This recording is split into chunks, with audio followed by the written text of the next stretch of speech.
উচ্চতর সুপ্রিয় শিক্ষার্থী উচ্চতর গণিতের ক্লাসে সুস্বাগতম। আজকে আমাদের আলোচনার বিষয় যুগাশ্রী প্রোগ্রাম।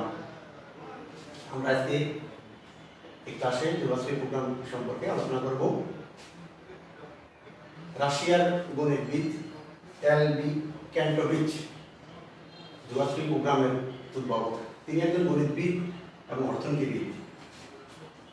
1939 সালে তিনি যুগাশ্রী ব্যবসা বাণিজ্যের সমস্যা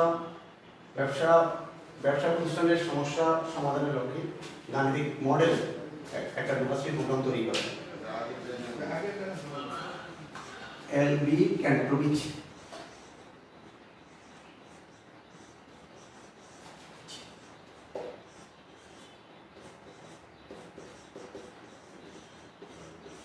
তিনি যুগাশ্রী প্রোগ্রামের উদ্ভাবক। পরবর্তীতে আমেরিকান গণিতবিদ জি.বি. ড্যান্টজিগ যুদ্ধের কৌশলে যুগাশ্রী প্রোগ্রামকে ব্যবহার করেন। জি.বি. ড্যান্টজিগ যুগাশ্রী প্রোগ্রামের ব্যাপক উন্নতি সাধন করেন। যুগাশ্রী প্রোগ্রামের উদ্দেশ্য সীমিত ব্যয়ে সর্বোচ্চ উৎপাদন তথা উৎপাদনের পণ্যের পরিমাণ, আকৃতি, গুণগত মান নির্ধারণ করা। বর্তমানে শিক্ষা প্রশাসন, সামরিক বেসামরিক প্রশাসনে, বৈজ্ঞানিক গবেষণায়, গাণিতিক সাংখ্যিক বিশ্লেষণে বিজ্ঞানী, গণিতবিদ এবং অর্থনীতিবিদদের কাছে যুগাশ্রী প্রোগ্রাম একটি প্রধান হাতিয়ার। তাই বর্তমান সময়ে যুগাশ্রী প্রোগ্রামকে মানব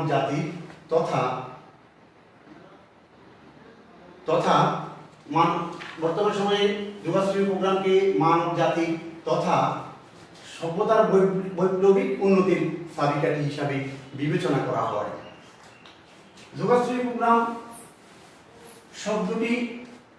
প্রোগ্রামের মূল উদ্দেশ্য হল স্বল্প বিনিয়োগে অধিক লাভ বা অধিক মুনাফা অর্জন করা। আমরা যদি একজন শিল্প কারখানার মালিকের কথা বলি বা কারখানার কথা বলি, তার উদ্দেশ্য হলো তিনি শ্রম, পুঁজি, শিল্প, কারখানা, কাঁচামাল কি পরিমাণ সমাবেশ ঘটিয়ে সর্বোচ্চ উৎপাদন সম্ভব। আবার একজন কৃষকের কথা বলি, তিনি তার মেধা, তার শ্রম, পুঁজি এবং কাঁচামাল বলতে বীজ, সার, কীটনাশক কিভাবে সমাবেশ ঘটিয়ে, কিভাবে প্রয়োগ করলে, কিভাবে বপন করলে তিনি সর্বোচ্চ উৎপাদন করতে সক্ষম। আবার একজন শিক্ষা প্রতিষ্ঠানের প্রশাসকের কথা যদি আমরা বলি, তিনি একটা স্বল্প সময়ে স্বল্প সংখ্যক ক্লাসে অধিক সংখ্যক শিক্ষার্থীকে কিভাবে অধিক সংখ্যক ক্লাস দিতে পারেন। এই আলোচনা থেকে আমরা এটা স্পষ্ট যে যুগাশ্রী প্রোগ্রাম আমরা সকল শ্রেণীর সকল মানুষের আমরা যুগাশ্রী প্রোগ্রাম ব্যবহার করছি।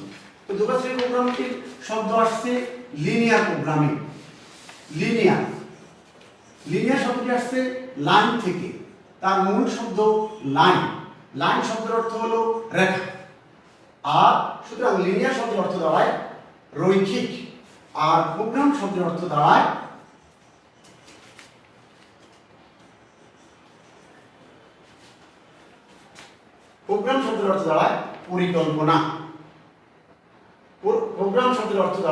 পরিকল্পনা। পরিকল্পনা আমরা বুঝি, আমরা জানি যে কোনো একটি কাজকে সুচারুভাবে সম্পন্ন করার জন্য পরিকল্পনা আবশ্যক। আর একটি সুষ্ঠু পরিকল্পনাই একটি কাজকে যথার্থভাবে সম্পন্ন করা সম্ভব। প্রবাদে আছে যে কোনো একটি কাজ সুষ্ঠু পরিকল্পনাই একটি কাজের অর্ধাংশ। সুতরাং একটি সুষ্ঠু পরিকল্পনাই একটি কাজকে সুন্দরভাবে সম্পন্ন করতে সহায়ক।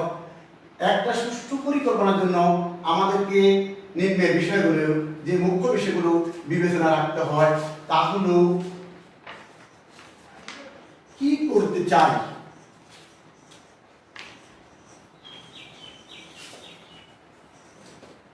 অথবা কি চাই। 2, কি কি জিনিস বা বস্তু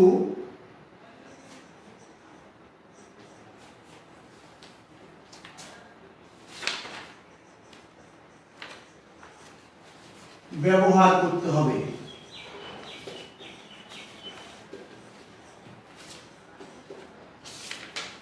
তিন, সীমাবদ্ধতা কি?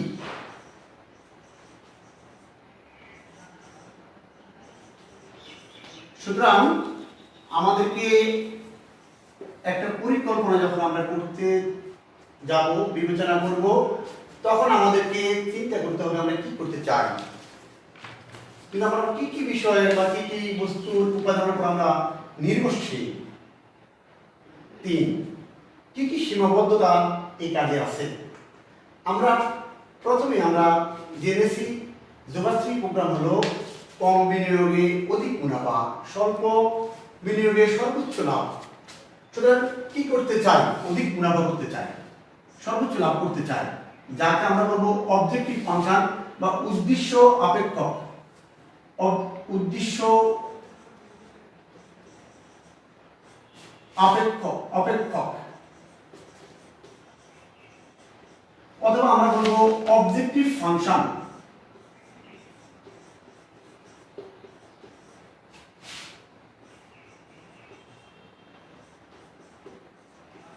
যেমন আমরা সর্বোচ্চ মুনাফা চাই, কম সময় ব্যয় করতে চাই, এইটা হলো আমাদের কাছে উদ্দেশ্য অপেক্ষক। কি করতে চাই? এক কথায় উদ্দেশ্য অপেক্ষক, উদ্দেশ্য অপেক্ষক। দুই নাম্বারে হলো কি কি বিষয় বা বস্তু বা উপাদান ব্যবহার করতে চাই, সিদ্ধান্ত চলক, যাকে আমরা বলি ডিসিশন ভেরিয়েবল।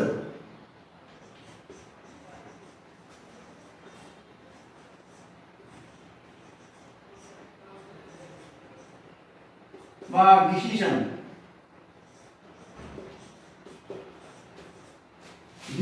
ভেরিয়েবল। তিন, উক্ত কাজের কি কি রেস্ট্রিকশন বা সীমাবদ্ধতা আছে, আমাদেরকে রেস্ট্রিকশন বা জানতে হবে, সীমাবদ্ধতা রেস্ট্রিকশন আমাদের জানতে হবে। তাহলে আমরা যখন কোনো একটা প্রোগ্রামিং করব, আমাদের কি করতে চাই, অর্থাৎ উদ্দেশ্য অপেক্ষক বা অবজেক্টিভ ফাংশন সে ঠিক করতে হবে। দুই, কি কি বিষয় বা জিনিস উপাদান আমরা ব্যবহার করব, অর্থাৎ সিদ্ধান্ত চলকগুলো আমাদের, যেমন আমরা একটা কলকারখানায় শ্রম পুঁজি কলকারখানা কাঁচামাল ব্যবহার করে সিদ্ধান্ত চলকে আসবে। কি কি রেস্ট্রিকশন অর্থাৎ সীমাবদ্ধতা, যেমন সময় নেগেটিভ হবে না, টাইম নন নেগেটিভ হবে, পুঁজি নেগেটিভ হবে না, পুঁজি ছাড়া ব্যবসা পরিচালনা করা যাবে না, পুঁজি নন নেগেটিভ হবে, কাঁচামাল লাগবে, কাঁচামাল ছাড়া পরিচালনা করা যাবে না, কৃষক ল্যান্ড লাগবে। সুতরাং আমাদের সিদ্ধান্ত চলকগুলি নন নেগেটিভ হবে, আমাদের সিদ্ধান্ত চলকগুলি নন নেগেটিভ হবে। এবার আমরা একটা উদাহরণ লক্ষ্য করি, দেখি উদাহরণের মধ্যে এই বিষয়গুলো আমাদের পাওয়া যায় কিনা।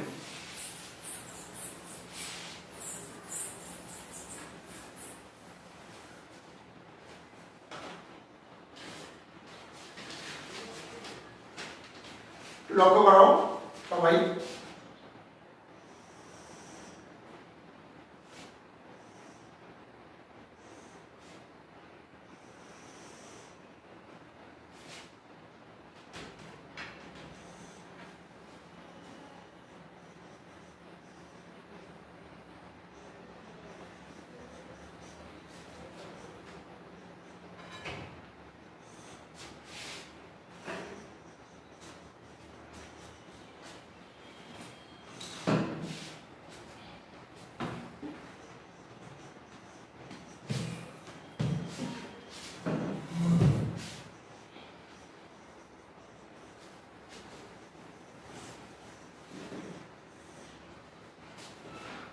দু ধরনের খাবার,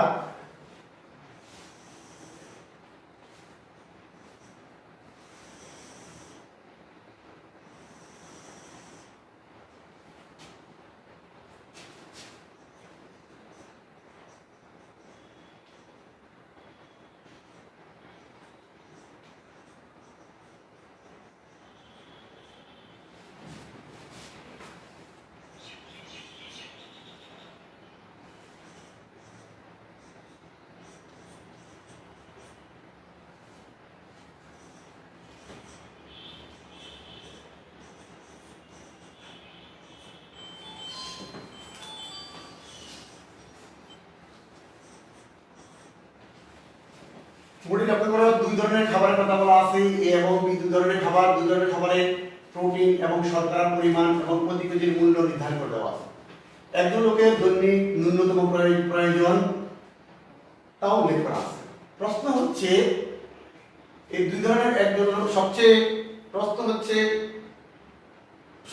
কম খরচে কিভাবে দৈনিক প্রোটিন ও শর্করার চাহিদা মেটানো সম্ভব। প্রশ্ন হচ্ছে সবচেয়ে কম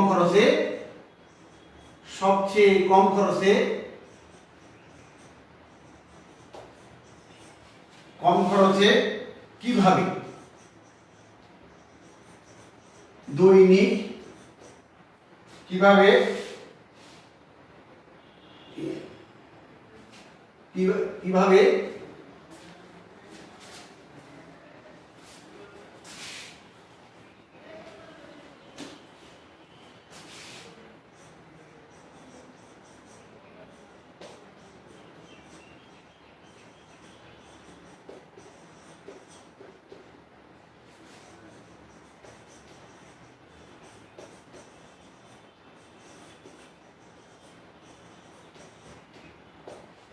আবার একটু খেয়াল করো, ব্লাড বোর্ডের মধ্যে দুই ধরনের খাবার কথা বলা আছে, এ এবং বি দুই ধরনের খাবার। এই খাবারের প্রোটিন 2 ইউনিট, শর্করা 4 ইউনিট এবং প্রতি কেজির দাম 20 টাকা, 20 টাকা। বি খাবার 6 ইউনিট, 3 ইউনিট, 30 টাকা। একজন লোকের ন্যূনতম প্রয়োজন কমপক্ষে ডেইলি 36 ইউনিট প্রোটিন এবং 48 ইউনিট শর্করা। প্রশ্ন হচ্ছে সবচেয়ে কম খরচে কিভাবে প্রোটিন ও শর্করার চাহিদা মেটানো যায়।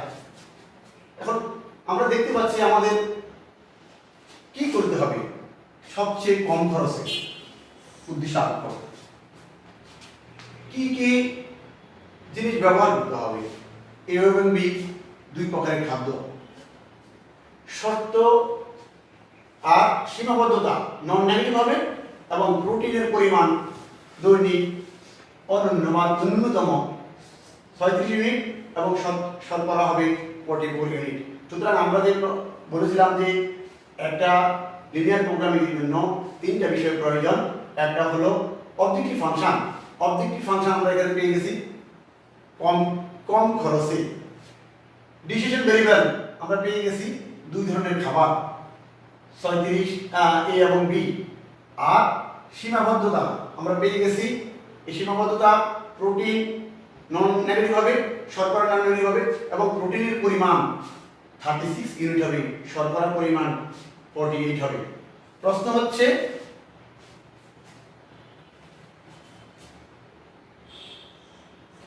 এক নম্বরের প্রশ্ন হচ্ছে সমস্যাটির একটি যোগাশ্রী প্রোগ্রাম গঠন করো।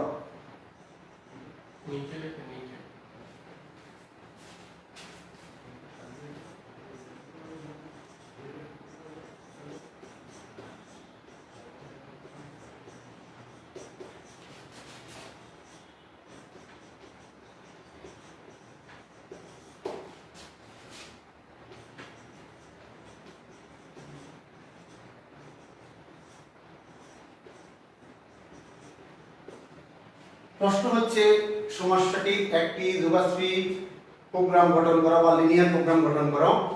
2 নম্বর প্রশ্ন হচ্ছে লেখচিত্রের সাহায্যে যোগাশ্রী প্রোগ্রামটি সমাধান করো।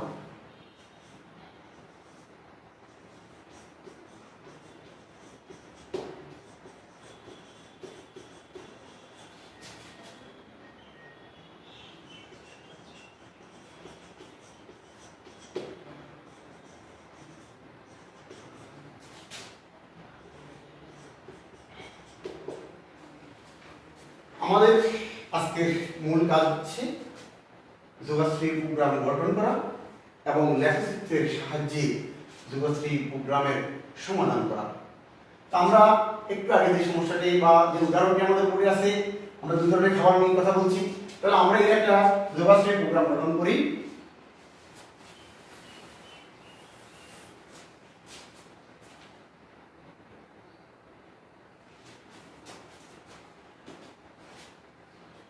আমরা যোগাশ্রী প্রোগ্রাম গঠন করি, তাহলে আমরা ধরে নেই আমাদের এ খাদ্য লাগবে। আমরা ধরে নেই ধরি এ খাদ্য লাগবে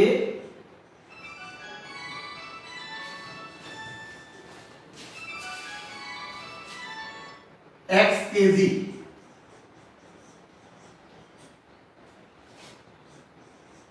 বি খাদ্য লাগবে y কেজি। আমরা উক্ত প্রবলেমটির একটি যুগাশ্রী প্রোগ্রাম গঠন করছি। তাহলে আমরা ধরে নিলাম এই খাদ্য লাগবে আমাদেরকে x কেজি এবং বি খাদ্য লাগবে আমাদের কাছে y কেজি। আমাদের কাছে যে প্রোটিন, এই খাদ্যের প্রোটিন আমরা দেখছি 2 ইউনিট এবং বি খাদ্যের প্রোটিন 6 ইউনিট এবং অন্য অর্থাৎ কমপক্ষে 36 ইউনিট আমার প্রয়োজন। তাহলে আমি বলতে পারি প্রোটিনের সীমাবদ্ধতা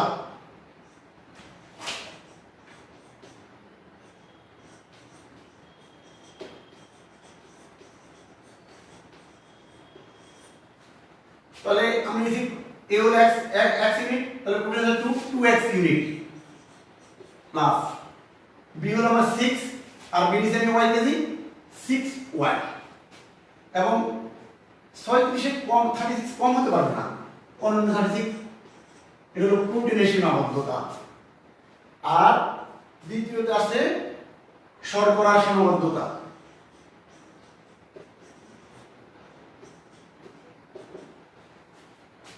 फोर एक्स प्लस 3y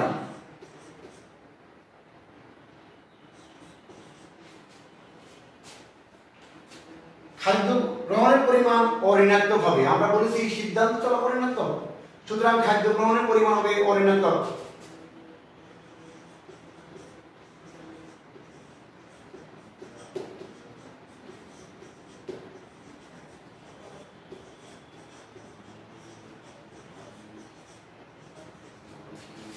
অর্থাৎ x নেগেটিভ এবং y নেগেটিভ। আমরা বলছি খাদ্য লাগবে xy, সুতরাং xy নন নেগেটিভ হবে। অবজেক্টিভ ফাংশন আমরা উদ্দেশ্য অপেক্ষক বা ব্যয় অপেক্ষক কে সাধারণত যার দ্বারা প্রকাশ করা হয় সর্বনিম্ন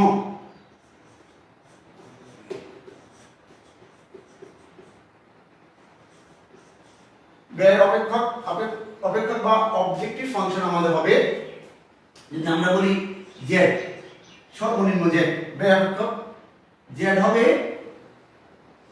যেহেতু এখানে তো x কেজি তাহলে 20x প্লাস 30y, অথবা আমরা বলতে পারি মিনিমাম z সর্বনিম্ন z হবে 20x প্লাস 30y। সুতরাং আমার একটা যোগাশ্রী প্রোগ্রাম গঠন হয়ে গেল। আমরা যদি ফাইনালি লিখতে চাই আমরা লিখতে পারি মিনিমাম z হবে 20x প্লাস 30y। কন্ডিশন হচ্ছে ডিসিশন ভেরিয়েবল কন্ডিশন হচ্ছে আমাদের কাছে শর্ত হচ্ছে তাহলে 2x plus 6y greater equal to 36 এবং 4x plus 3y equal to 48 এবং নন নেগেটিভ রেস্ট্রিকশন হচ্ছে আমাকে x পজিটিভ y পজিটিভ। তাহলে আমাকে একটা যোগাশ্রী প্রোগ্রাম গঠন হয়ে গেল। আমাদের কোনটা হচ্ছে যোগাশ্রী প্রোগ্রাম গঠন করা এবং এর সমাধান করা, রৈখিক পদ্ধতিতে সমাধান করা। আমরা এখন দেখব একটা যোগাশ্রী প্রোগ্রামকে আমরা রৈখিক পদ্ধতিতে কিভাবে সমাধান করতে পারি। আমরা পরবর্তী 2 নম্বরে এগুলি করব। শুরুতে আমরা আরেকটি অঙ্ক দেখব কিভাবে যোগাশ্রী প্রোগ্রাম সমাধান করে। যোগাশ্রী প্রোগ্রাম সমাধানের জন্য আমাদেরকে জ্যামিতিক সরল রেখার জ্ঞান থাকতে হবে। তোমরা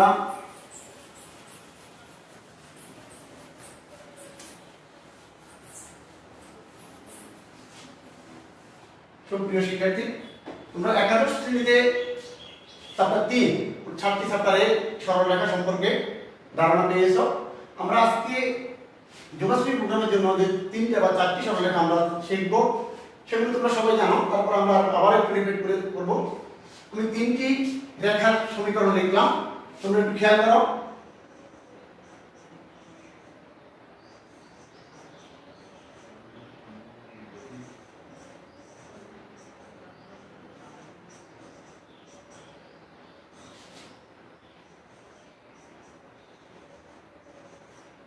একটু সবাই খেয়াল করো আমার সাথে, এই চারটি রেখা ক্লিয়ার করে নাও এবং তোমার জন্য খুব সহজ হবে। y = mx আকারের সরলরেখা আমরা বলছি মূল বিন্দুগামী সরলরেখা। x সমান a আমরা y অক্ষের সমান্তরাল সরলরেখা, y সমান b x অক্ষের সমান্তরাল সরলরেখা, x/a + y/b সমান 1 অক্ষদ্বয়কে ছেদ করে বা ছেদক আকৃতির রেখা। তাহলে আমরা চারটি রেখাকে সামনে নিয়ে আসছি। প্রথমটি হলো মূল বিন্দুগামী সরলরেখা y = mx, একটা নির্দিষ্ট বিন্দু মূল বিন্দু যায়। পরেরটা হলো আমার কাছে x সমান a আমরা বলছি y অক্ষের সমান্তরাল সরলরেখা। আমরা দেখতে পারো y সমান b আমরা বলছি x অক্ষের সমান্তরাল সরলরেখা এবং x/a + y/b সমান 1 এই রেখাটিকে আমরা বলছি ছেদক আকৃতির রেখা, যা x অক্ষকে a, 0 এবং y অক্ষকে 0, b বিন্দুতে ছেদ করে। আমি আবার তার আমরা কি কথা বলছি x x/a + y/b সমান 1 রেখাটিকে বলা হয় ছেদক আকৃতির রেখা, যা x অক্ষকে a0 y অক্ষকে 0, b বিন্দুতে ছেদ করে। তাহলে আমরা এই চারটি রেখা সম্পর্কে আরো জেনে নেই।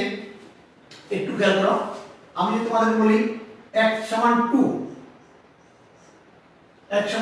আমরা বলছি y অক্ষের সমান্তরাল সরলরেখা।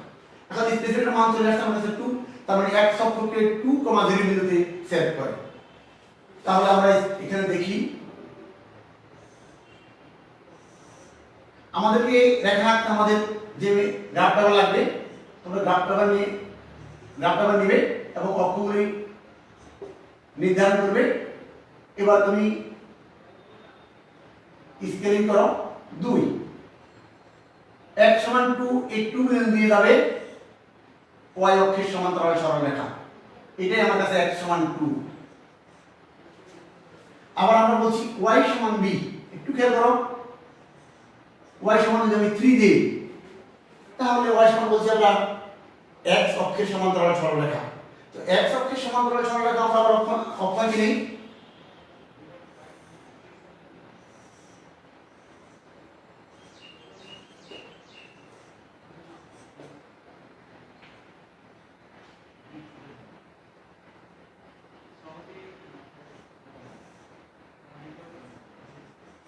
তাহলে এইটা y 3, 0 বিন্দুতে অক্ষকে 3, 0 বিন্দুতে ছেদ করে।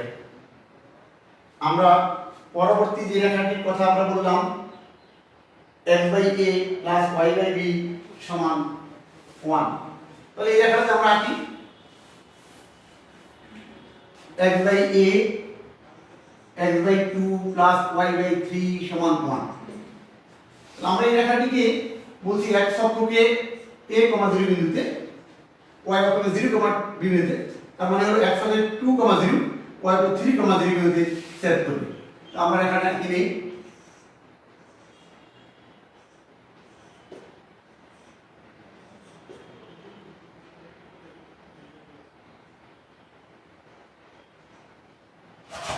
x অক্ষকে 2 y অক্ষকে 3,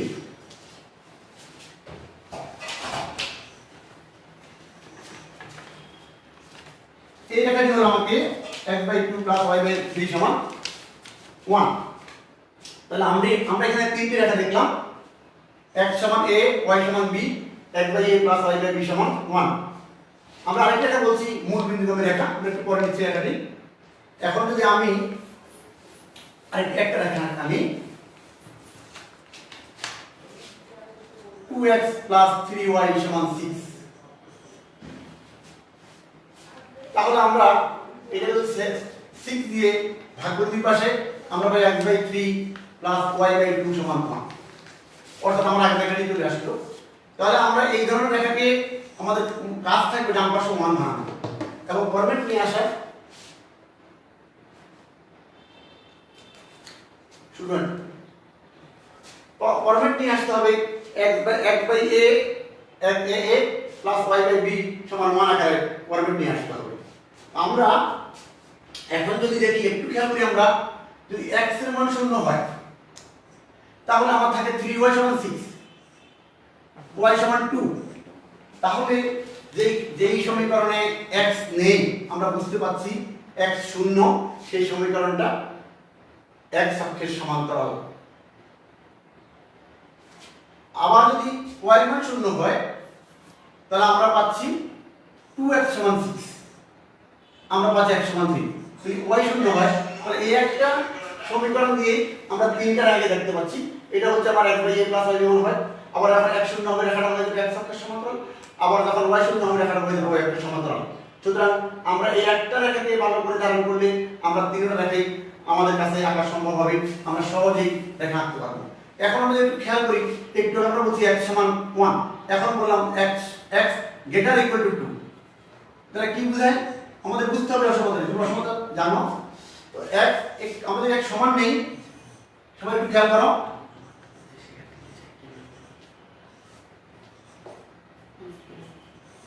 এটা x সমান 2 ছিল, y অক্ষের সমান্তরাল সরলরেখা, কিন্তু এখন বলছে x গ্রেটার ইকুয়াল টু 2, তার অর্থ হচ্ছে x 2 এর বড় অথবা সমান।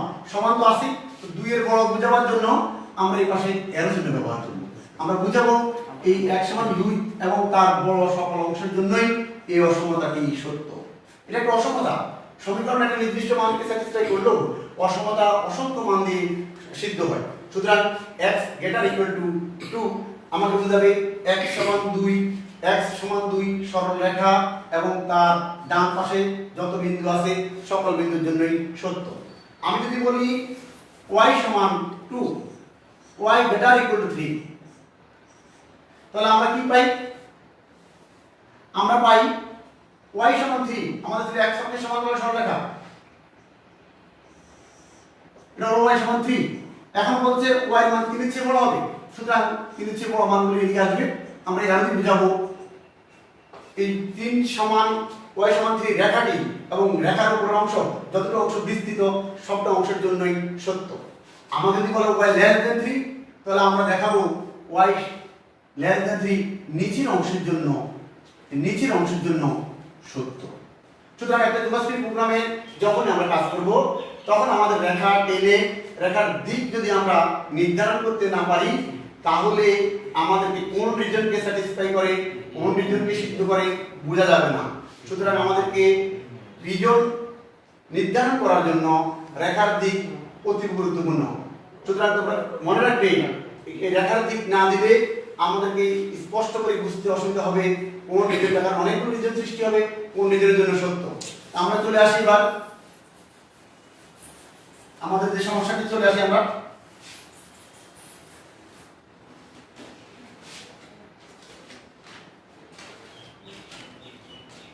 প্রশ্ন হচ্ছে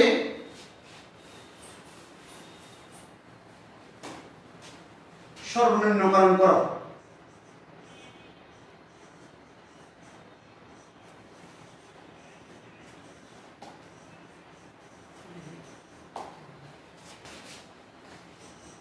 z সমান 3x প্লাস 2y, তোমরা গ্রাফ পেপার নিবে, গ্রাফ পেপার করতে সহজ হবে। গ্রাফ করার লাগে প্রশ্নে বলা আছে রৈখিক পদ্ধতি, সাবজেক্টিভ কন্ডিশন, এটা আমাদের অবজেক্টিভ ফাংশন। আমরা আগে বলেছিলাম আমাদের উদ্দেশ্য অপেক্ষক থাকবে, উদ্দেশ্য অপেক্ষক z সমান সর্বনিম্ন করতে হবে, z সমান 3x প্লাস 2y। কন্ডিশন হচ্ছে x plus 2y greater equal to 4, 2x plus y greater equal to 4, x plus y less equal to 5, x positive y positive। আমাদের বলতে আমাদের তিনটি প্রশ্ন ছিল, উদ্দেশ্য অপেক্ষক, ডিসিশন ভেরিয়েবল বা কন্ডিশন, কনস্ট্যান্ট, রেস্ট্রিকশন, আমাদের তিনটাই উপস্থিত এখানে প্রেজেন্ট। এখন প্রশ্ন হচ্ছে রৈখিক পদ্ধতিতে অবলম্বন করে এই প্রবলেমটি আমাদেরকে সলভ করতে হবে এবং যাতে আমরা সর্বনিম্ন মান পাই। আমরা সমাধানের জন্য আমরা প্রথমে সমীকরণে চিহ্নিত করি।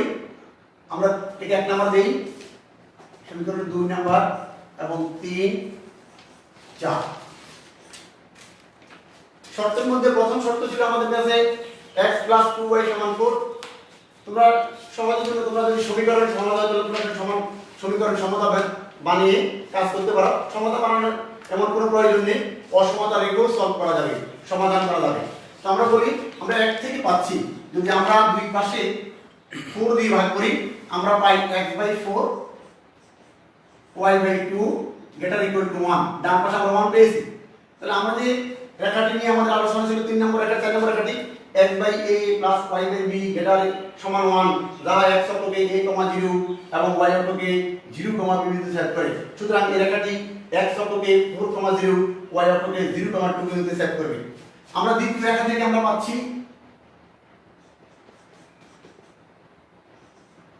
x/2 y/4 > 1। সেম আমরা বলতে পারি এই রেখাটি x অক্ষকে 0, 2 এবং y অক্ষকে 0, 4 বিন্দুতে ছেদ করে। আমরা 3 নাম্বার কনস্ট্যান্ট থেকে পাচ্ছি x/5 y/5 যদি আমরা ভাগ করে দেই 1, তাহলে আমরা পাচ্ছি x অক্ষকে 0, 5 y অক্ষকে 0, x অক্ষকে 5, 0 y অক্ষকে 0, 5 বিন্দুতে ছেদ করে। আর 4 নম্বর সমীকরণটি আমাদের নন নেগেটিভ রেস্ট্রিকশন, নেগেটিভ হওয়া সম্ভব না, কারণ আমরা ডিভিশন ভেরিয়েবল নন নেগেটিভ হবে। আমরা এবার এই অসমতাগুলিকে লেখচিত্রে উপস্থাপন করব এবং ফিজিবল রিজিয়ন নির্ধারণ করব।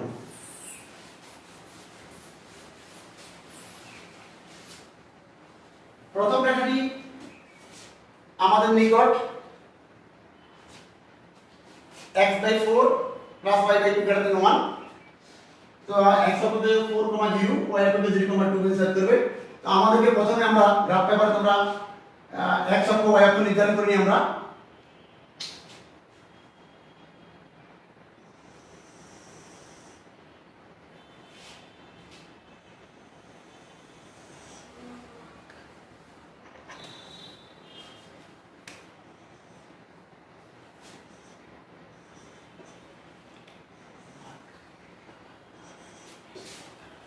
গ্রাফ পেপারে তুমি স্কেল নির্ধারণ করো, 2 ঘরকে 1 ধরতে পারো, 3 ঘরকে 1 ইউনিট ধরতে পারো, 5 বর্গকে 1 ইউনিট ধরতে পারো।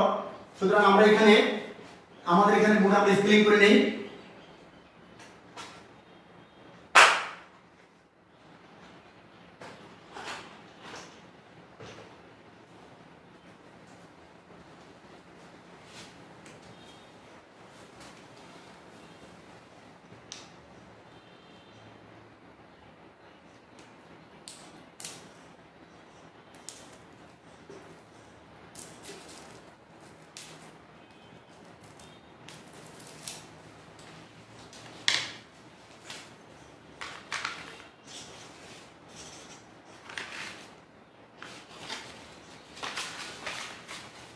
এখন 4, 0 যা x অক্ষের উপর অবস্থিত,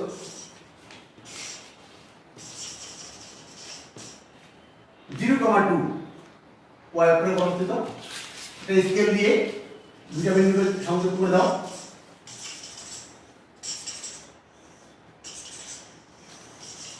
এখন একটু লক্ষ্য করো, গ্রেটার দেন এই মান হচ্ছে বড়, তাহলে বড় যখন হচ্ছে তখন মূল বিন্দু যেদিকে আছে সে মান ছোট, মূল বিন্দু থেকে উপর দিকে মান বড়। তাহলে আমরা একটা এরো দিয়ে বুঝাই দেই যে এই উপরের অংশকে এই কনস্ট্যান্ট, এই সীমাবদ্ধতা, এই শর্তটি এই রেখা এবং তার উপরের অংশ সকল অংশের জন্য সত্য।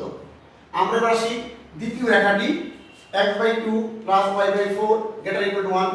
আমরা বলতে পারি x অক্ষকে 2, 0 y অক্ষকে 0, 4 বিন্দুতে ছেদ করে। তাহলে x অক্ষকে 2, 0, 0, 4 বিন্দু ছেদ করে আমরা যোগ করে দেই।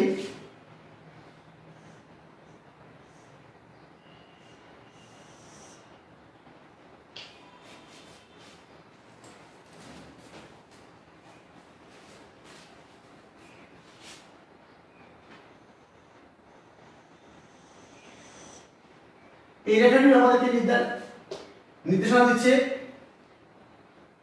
বাইরের দিক হবে, উপরের দিকের জন্য সত্য, এর নিচের দিকের জন্য কনস্ট্যান্ট এই শর্ত সীমাবদ্ধতা সাপোর্ট করে না।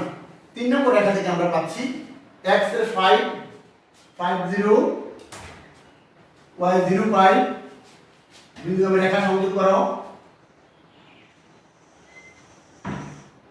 এবং এই রেখাটি দেখাচ্ছে লেন্থের মান মূল বিন্দুর দিকে।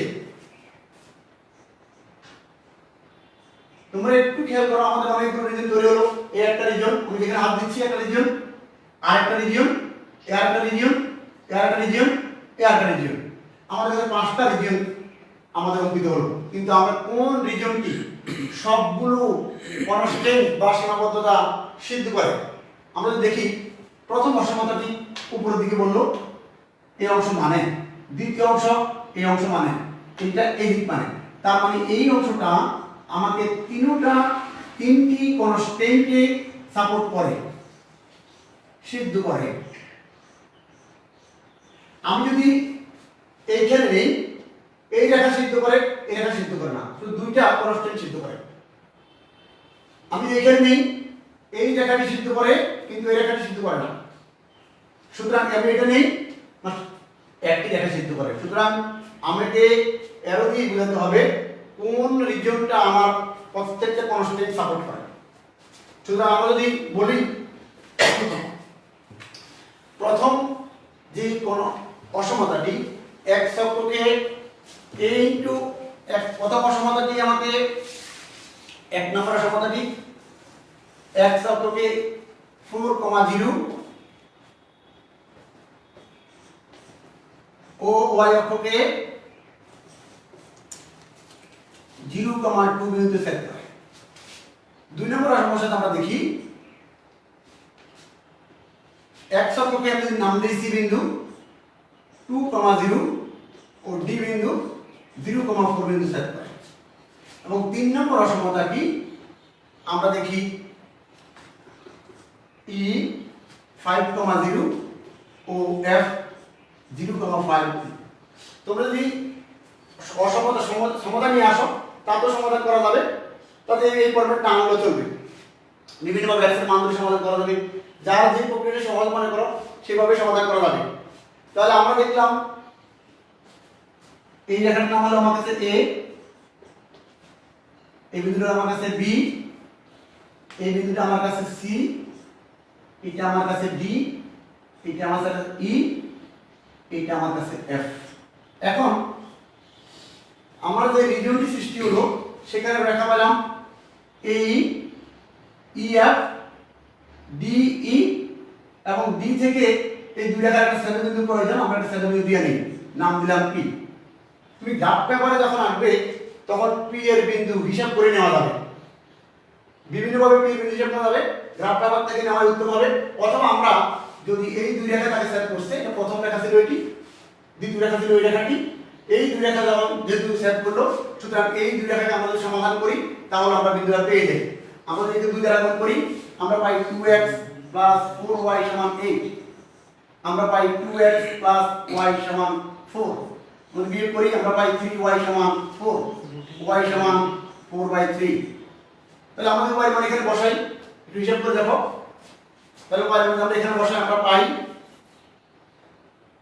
2x = 4 - 4/3 = 8/3 x = 4/3। সুতরাং 1 ও 2 কনস্ট্যান্ট যে বিন্দুটি সেট করে সেই বিন্দুর স্থানাঙ্ক হলো আমার কাছে p 4/3 4/3। তাহলে আমরা এতক্ষণ যে চিত্রটি আমরা নিয়ে আসলাম, এই চিত্র দেখা যায় a e p d f যে অংশটাকে সেট করে সেই অংশটাই আমাকে সম্ভাব্য সমাধানের অনুকূলে রাখা। অথবা আমি বলতে পারি দ্বারাঙ্কিত a e f d f এই সম্ভাব্য সমাধানের অনুকূলে রাখা। অথবা আমি বলতে পারি ফিজিবল রিজিয়ন, এটাকে আমরা বলবো সম্ভাব্য সমাধানের অনুকূলে রাখা, তাই দ্বারাঙ্কিত এরিয়াটি। তাহলে আমরা এখন এই পুরো জায়গাটি, পুরো অঞ্চলটি আমার এই শর্তগুলি সিদ্ধ করে। আমাকে এখন উদ্দেশ্য সাপেক্ষ আমি লক্ষ্য করি, আমার উদ্দেশ্য সাপেক্ষ আমাদের বলছে সর্বনিম্ন জেড তৈরি করতে। এখান থেকে সর্বনিম্ন জেড আমি নেব, এখানে সমস্ত মানেই, সবগুলি মানেই আমার এই শর্তটি সিদ্ধ করে। সুতরাং আমার এই ফিজিবল রিজিয়ন, এই ফিজিবল রিজিয়নের মধ্যে আমাকে দিতে হবে সর্বনিম্ন মান। আমাকে প্রশ্নে বলা হলো সর্বনিম্নকরণ করো। সুতরাং আমরা দেখি সর্বনিম্নকরণ আমরা কোথায় পাই।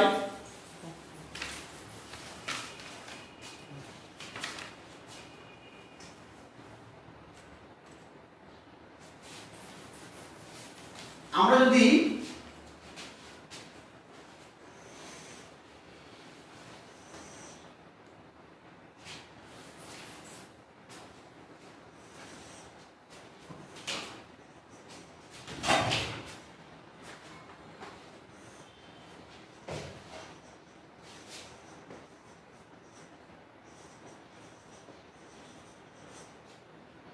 খেয়াল করে আমরা কি পাইছি, আমাদের ফিজিবল রিজিয়ন হলো আমাদের কাছে এ ই এফ ডি পি, এটা আমাদের ফিজিবল রিজিয়ন। দাঁড়ান কি করি না, যেখানে এ হলো আমার কাছে 50, এ হলো 40, ই হলো 50, এফ হলো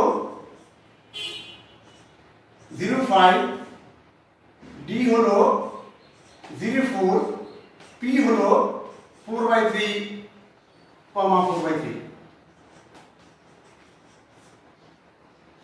আমি এই বিন্দুগুলিকে এখন দেখবো আমার সর্বোচ্চ ডেট। এখানে x এর মান 4, y এর মান 0, x এর মান 5, y এর মান 0। তাহলে আমরা যখন এই বিন্দু শুধু লিখতে পারি অথবা বিন্দুর উল্লেখ করতে পারি 4,0। তো x এর মান z আমি পাচ্ছি 3 × 4 প্লাস 2 × 0 সমান 12। b বিন্দুতে আমি যদি যাই, b হলো আমার 5,0। এখানে আমরা z পাবো 3 × 5, 2 × 0, আমরা 15 পাই এখানে। আমরা যদি f নেই 0 × 5, z হলো আমার কাছে 3 × 0, 2 × 5, 10 হচ্ছে আমরা এখানে।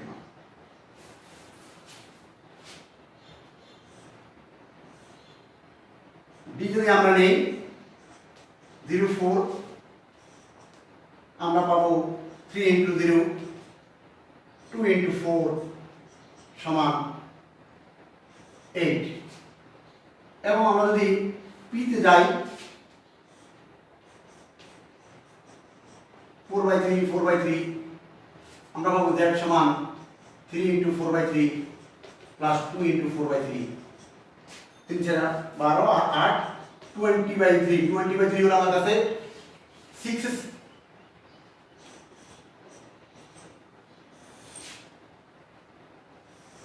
6 এর চেয়ে বেশি 7 এর চেয়ে কম। সুতরাং এই সবগুলোই আমার দাগাঙ্কিত এরিয়াকে সমর্থন করে, সাপোর্ট করে। সুতরাং সবগুলি আমার সমাধান, কিন্তু প্রশ্নে আমাকে বলছি সর্বনিম্নকরণ করো। সুতরাং সর্বনিম্ন করার প্রেক্ষিতে আমার এই মানটি সর্বনিম্ন, এই বিন্দুটাতেই সর্বনিম্ন মান পাওয়া গেল। অর্থাৎ x এর মান পাচ্ছি আমরা 4/3, y এর মানও 4/3 এবং সর্বনিম্ন মান হচ্ছে আমাকে 20/3। তাহলে আমরা বলবো সুতরাং p বিন্দুতে সর্বোচ্চ মান পাওয়া যায়, সর্বনিম্ন মান হচ্ছে 20/3 এবং যেখানে x এর সমান 4/3, y সমান 4/3।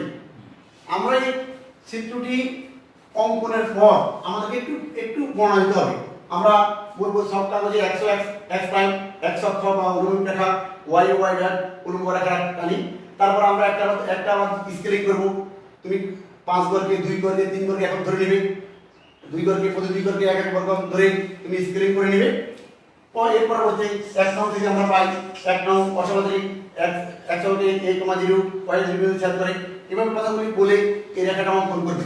করার পরে এখানে স্কেলিং দিবে, তুমি কি স্কেল গ্রাফ নাম্বার স্কেল অনুসরণ করলাম, কত বর্গকে একক করা হলো। তারপরে এই হিসাবটুকু তুমি করবে, রিজনের বর্ণনা দেবে, কোন রিজনটা গ্রাফ পেপার থেকে পাওয়া গেল, পুরো রিজনের বর্ণনা চলে আসবে। পুরো রিজনের বর্ণনা করে এরপর আমরা কি সিদ্ধান্ত আসবো যে আমাদের সর্বনিম্নকরণ করা হয়ে গেল। সর্বনিম্নকরণ হলো আমাদের z এর মান হলো 20/3, যেখানে x এর মান 4/3 এবং y এর মান 4/3। এই আমার এইটুকু করার পরে আমার এই সর্বনিম্নকরণ কাজ হয়ে গেল।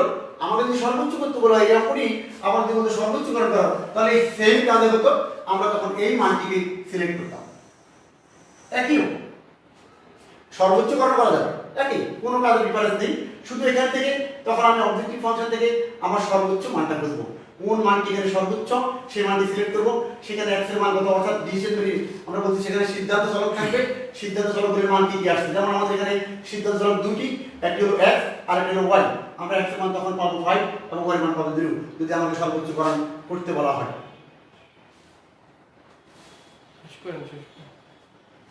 তো আজকে আমাদের যে দ্বিতীয় অঙ্কটি রয়ে গেল, আমরা আগামী ক্লাসে সেটা তোমরা অঙ্কটি দেখবে।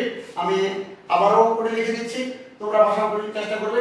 দ্বিতীয় ক্লাসে আমরা সেই অঙ্কটি নিয়ে আবার আলোচনা করব। এটা তোমাদের বাসার কাজ দেখবে। আগামী ক্লাসে আমরা এই অঙ্কটি নিয়ে আলোচনা আসবো, তারপরে শেষ করব।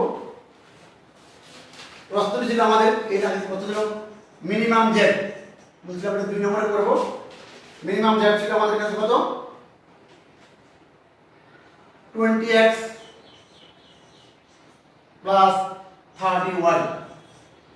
কনস্ট্যান্ট ছিল 2x, subject to condition constant 2x plus 6y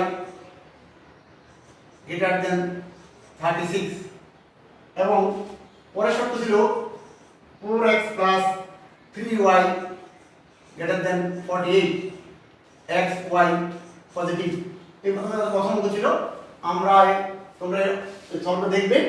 আমরা দ্বিতীয় ক্লাসে পরবর্তী ক্লাসে আবার এসে আমরা এই সলভ করব, আরেকটি সলভ করব। আমরা চেষ্টা যে সমস্যা হয় সমস্যাগুলো আমরা আলোচনা করব পরবর্তীতে। তো তোমরা দেখবে ওগুলো।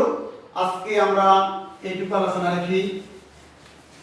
সবাইকে ধন্যবাদ জানিয়ে আজকের অনলাইন উচ্চতর গণিত ক্লাসের এখানে সমাপ্তি টানা হলো। ধন্যবাদ সবাইকে।